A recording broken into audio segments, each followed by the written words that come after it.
One part of this travel is we're taking photos and videos of the people we're staying in with.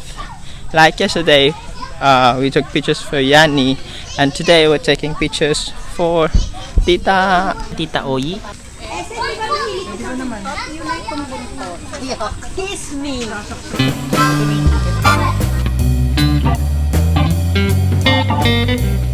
So meron kami pinag-usapan ni Baki dito, no? Kinikilatis namin kung anong pabo yung alam niyo na. Anong plano mo sa pabo? Siyempre. Hindi pang patayin. Kakainin. Bukas uwi na sila Baki, no? Tapos, ang plano ay magdadala ng isang pabo. Isa lang ba? Isa lang kasi mauna ako umuwi. Gagawin sana nating dalawa. Ito ang pabo ang kukunin ni Baki. Kain na.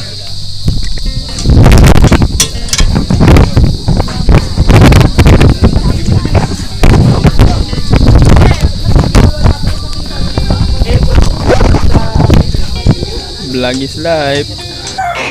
God, it's a new day. Grabe, 2 beses ako sumuka kagabi. Una, paglabas ng kubo.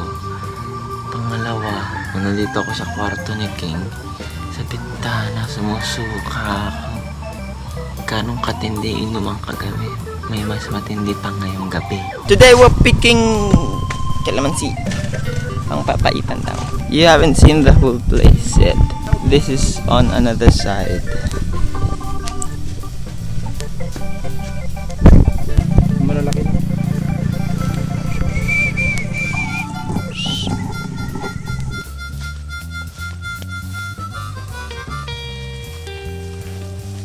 Aside from calamansi, they have all other vegetables available here and fruits as well.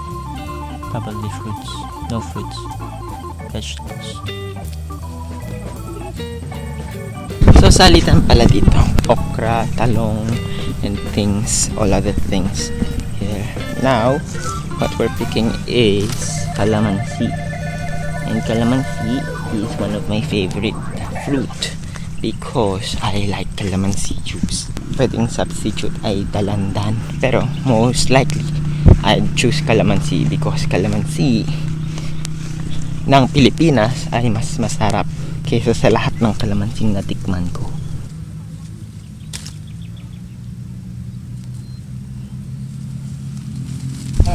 Ang goal ata ni King dito ay mapuno namin ang dala niyang plastic bag na calamansi. Yes, that's possible.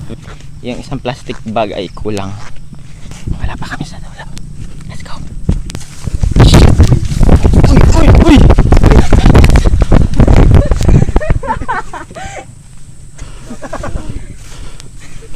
Nangahabol na. Tumatamis ba ang kalamansi pag hinog? Hindi. Nilunok mo ba ito? Dito puro sili naman ang tinatanim. 1 hectare.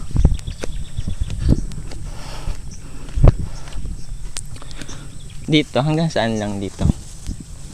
Diretso yan, hanggang sa atin. Doon kami kagabi. So para makapunta ka dito, either mag-ikot ka sa kalsada or kung anong gagawin mo, dito ka dumaan sa pilapil. This is the other end. Meron pang ibang end doon sa part. Ang kalabaw ba pag babae nagkakasungay rin?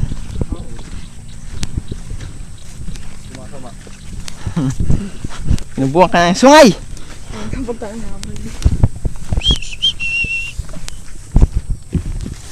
Me. Ano yan, ikipaglaro? Hey! Hey! O bumubelo yan, kaya lumayo. Hey! Hey! Oh shit! Ano yan? Napatalon ako! Yalas ko na naglag na.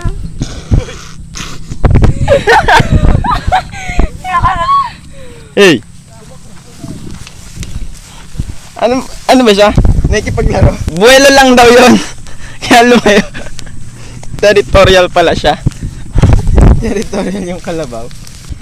As you know, my family in Bicol are farmers as well. Parang namanak ko yung pagiging ganun. So I really enjoy this kind of travels where we go to places like farms like this. It just gives me joy just to go to farms, especially gantong farm na malaki at nag-harvest na. Ang favorite part ko ng farm is the harvest. Favorite season in farms are the harvest. Although you can't harvest anything if you don't plant anything. I've heard one saying, you plant every time. Whatever you say, whatever you do, you plant it. So always be sure of what you say and what you want others to know about or hear about from you.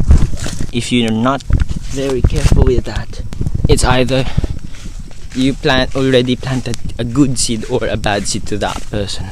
So that's it. We're done picking calamansi at naabot namin yung kabilang dulo ng farm nila. I don't know what we're picking next time.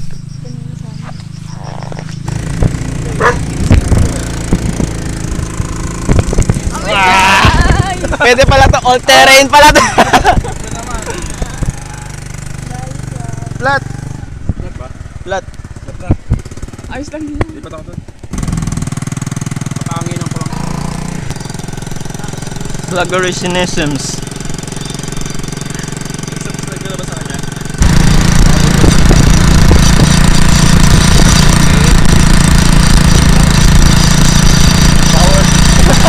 Power!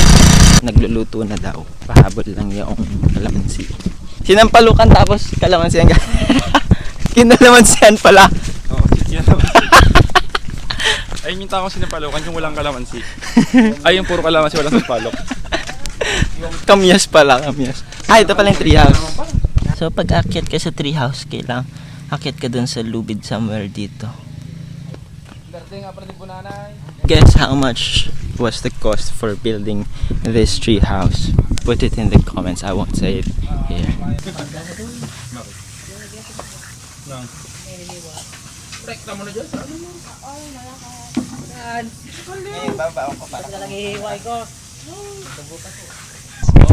Salay mo to. Wait, naka-record pa pala. Meron, dalawa. May kuryente ba dito? Sabi ay around ching ching ching ganyan, ganun ka mahal. I would believe it because they hired an engineer to do this. At tawid siya sa kabilang puno. Napanood mo na yung Squid Game? Episode 1. Natapos na. Ikaw. May glass bridge. Ah, sige, panoorin mo na lang. Ikaw ba? Tapos na. Carlo, takot na takot. Kasi may marupok eh. Wala yan. Kahapon may tumutunog eh. Yan? Oo. Hindi ka naman mamamatay dito. May tulugan. Trick shot. Bayan yan. Take 2. Game trick shot. Kasi nakuha yung pearl yun. Ayun, ano, banana. Yung pearl nung milk. Hindi nagagaling sa camping. Kaya yung mga milk yan. Ano pong pangalan nyo? Adonis. Ah, Adonis. Ano, pwede pa bang tikman yan? Ha? Pwede bang tikman yan? Ano pala siya to? Okay lang. Ah, sige, pwede. Malambot na ba? Ito po ay anong parte? Yung balat yan. Balat.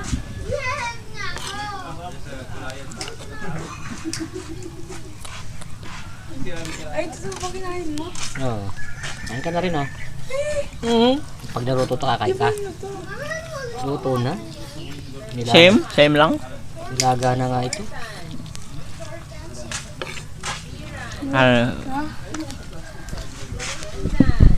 Sundutan mo lang ang kalmansi. Ay, magbalat na naman. Di ba? Ano pa yan? Papakuluin pa yan? Papakuluan ba? Hindi ka? Pwede na? Pinakain yan eh. People here live simple but I think they eat differently. Iba dito. Swimming daw kami. Punta daw kami ng bayan at mamamasyal sa bayan, or so that's what they call it. Bayan ganyan. Masyal, ikot, ganyan. Anong gagawin? Withdraw and things after the rain. Okay, let's go!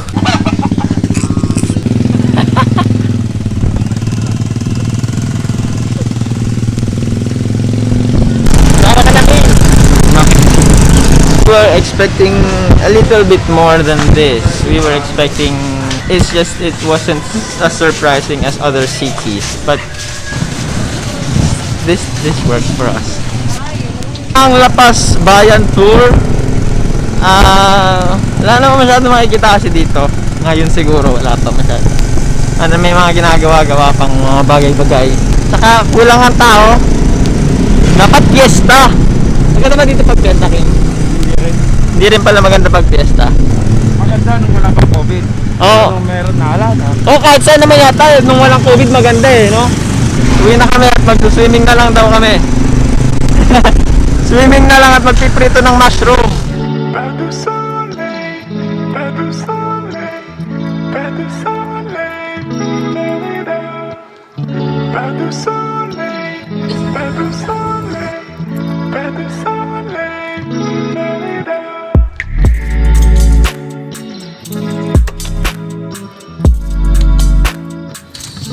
Ano to? Dragon fruit. Kala ko gawa kay Barney. Mare! Juice ni Barney. Wala. Ako lalamigin ako nito. May saging? Ikaw naggawa? I only needed a new environment to get that sleep. So, travels are really important for people who don't get enough sleep.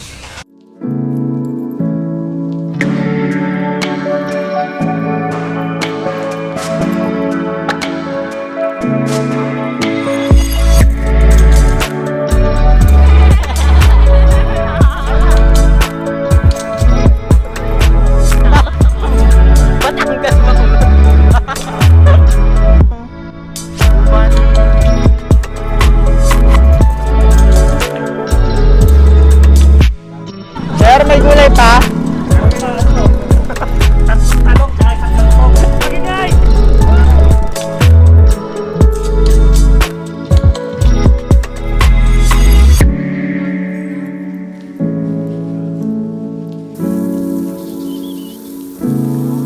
Thank you!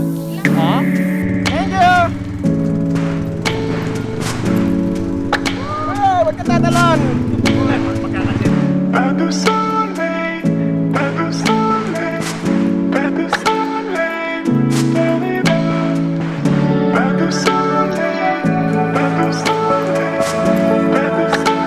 Kapag may sungay, mas mahal, gano'n.